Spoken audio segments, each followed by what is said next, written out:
Give me some volume and go full screen. What you know now, do you wish you had a third term? You know what, if I could make an arrangement where I had a stand-in, a front man or front woman, and they had an earpiece in, and I was just in my basement in my sweats looking through the stuff, and then I could sort of deliver the lines, but somebody else was doing all the talking and ceremony, I'd be fine with that. We know he wasn't really running the country. Yeah. We used to think he was actually running the country, and now they're like, no, he didn't even see those executive orders. That was all auto. Divorce rumors continue to escalate for the Obamas. Hopefully they can settle it like men. Terrible that you would applaud that. Barack Obama didn't exactly retire. He reinvented himself in full Hollywood mode, swapping the White House podium for a Netflix mic, a beachfront mansion, and a front-row seat to celebrity culture. Now he's pumping out memoirs like mixtapes, offering polished advice from a throne built on contradictions and nostalgia. But Joe Rogan and Greg Gutfeld aren't buying the glitzy transformation. They're shredding through the carefully curated persona to reveal what they believe is the real legacy. All performance, no real substance. Get ready for a no-holds-barred roast where charisma collides with harsh truth and somehow still scores a production deal on the way out. Can I get a glass of water? I'm serious. I'm thirsty. Can I get a glass of water? This is not a prank. You never seen it? No. Oh my God, it's amazing. Oh, it's amazing. No. He gets a glass of Flint tap water, and I swear to God, he drinks it like this, like this. Problem He's is solved. bullshitting the world. Watch this. Can I get some water? I really did need a glass of water. This is not a stunt. Usually when something isn't a stunt, you have to say It's that. 100% a stunt. When was the last time a president stopped a speech to ask, can I get a glass of water? What? They would never do that. They would have water ready for him. No, you bring a fucking water on tape. Is Obama gay? Needing attention over an old letter. What? I should read that again. Anyway, no, we'll just keep going. The New York Post obtained a redacted portion of a handwritten letter the former president sent to his then-college girlfriend, Alex McNear. Alex, eh? Back in 1982.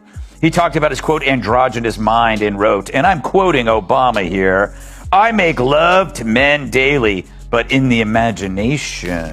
Barack Obama walked into history armed with a pen, a teleprompter, and the unshakable confidence of a man convinced that hope itself was a fully fleshed-out policy.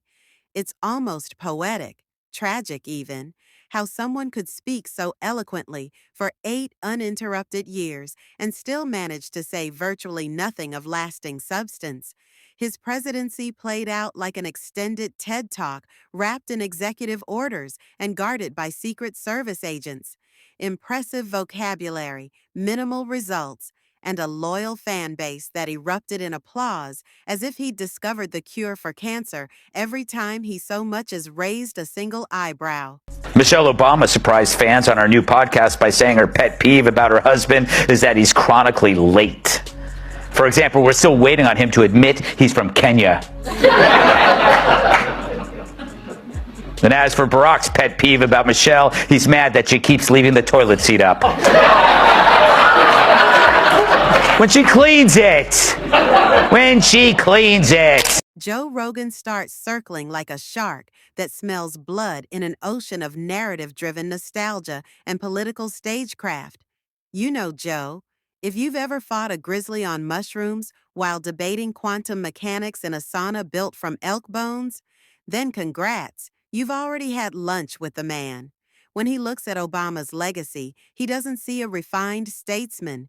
He sees a polished stand-up comic who somehow landed a Netflix special without delivering a single punchline. From the moment Obama dropped his first, "Let me be clear," Rogan knew clarity wasn't on the menu. What we got instead was the political version of interpretive dance.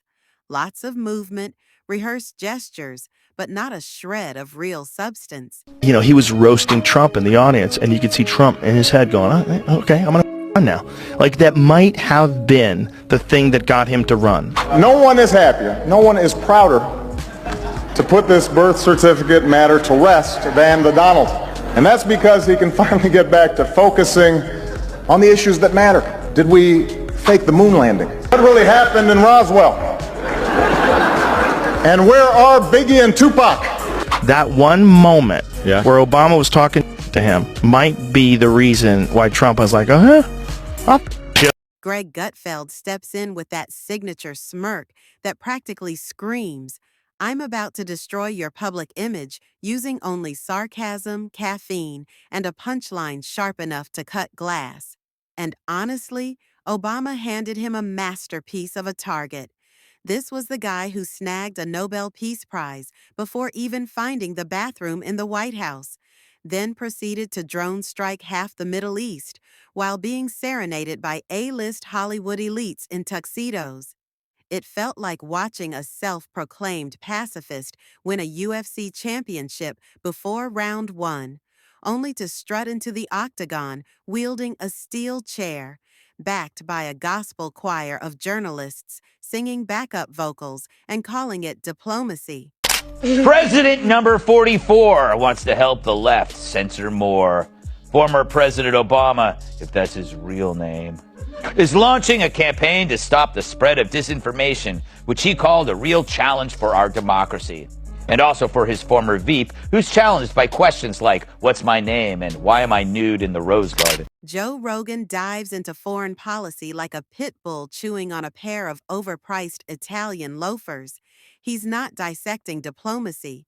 He's calling it out like a UFC ref watching a guy tap out under an avalanche of strategic airstrikes. Rogan looks at Obama's infamous red line in Syria the way a survivalist looks at a broken compass, completely useless and somehow still dangerous.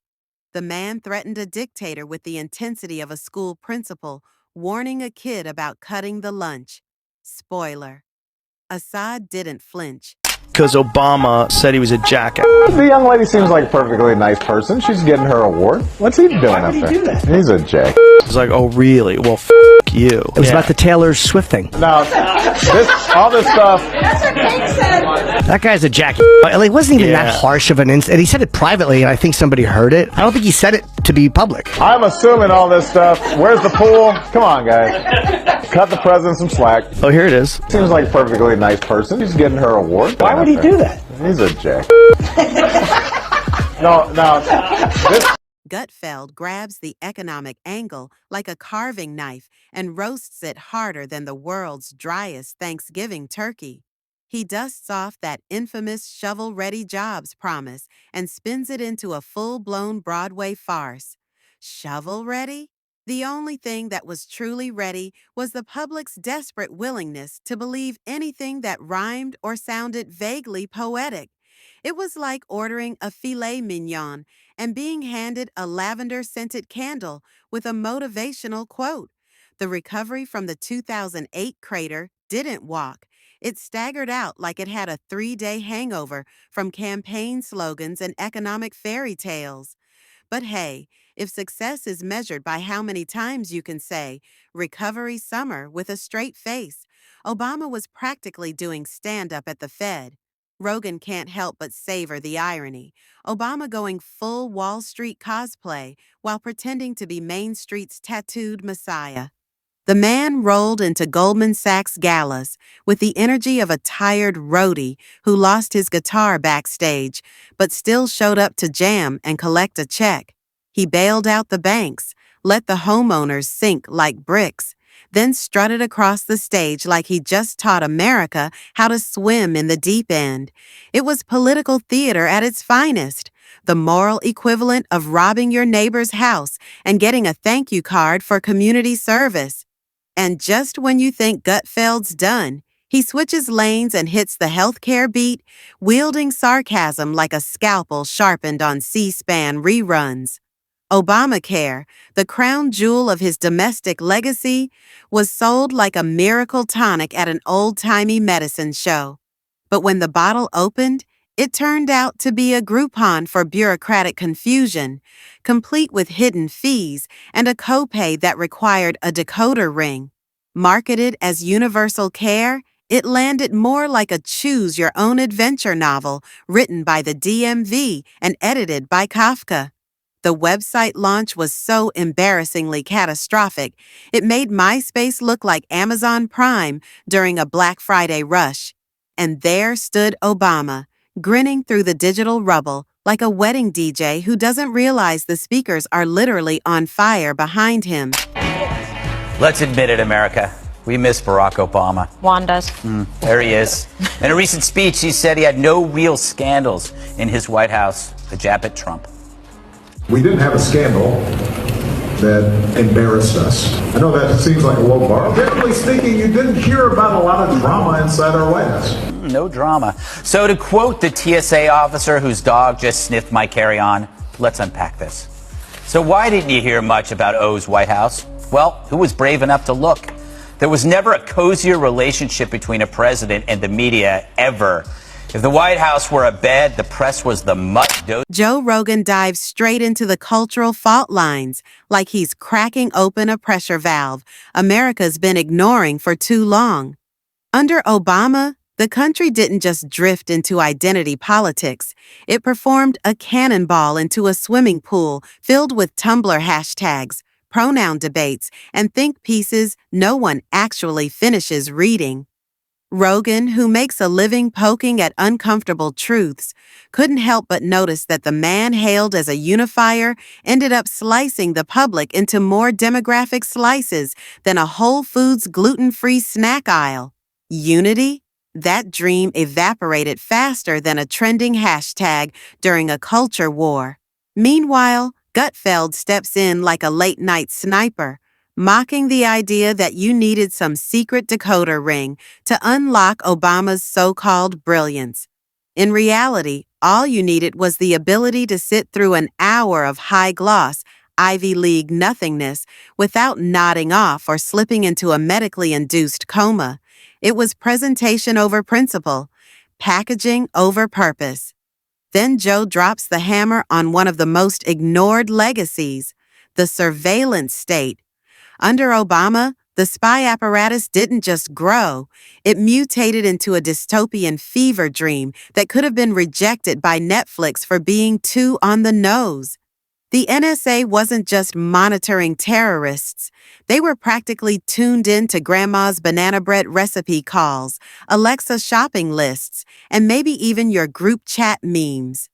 The guy who campaigned on transparency built a digital panopticon so advanced, Orwell would have needed a software update to keep up.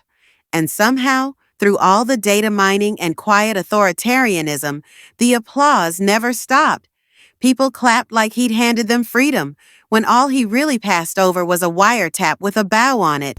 Obama during this Kamala Harris administration, it changed my opinion of that guy. Boy. Really? Did you have a high opinion of him before? I did. Yeah, I did, just as an intelligent person. Right. But watching him just straight up lie about Trump, the thing that got me was that very fine people thing, the white supremacist thing. They just kept trying to say that he was a racist. Who said that there were very fine people on both sides of a white supremacist rally? Which is this thing that I think worked in like 2017.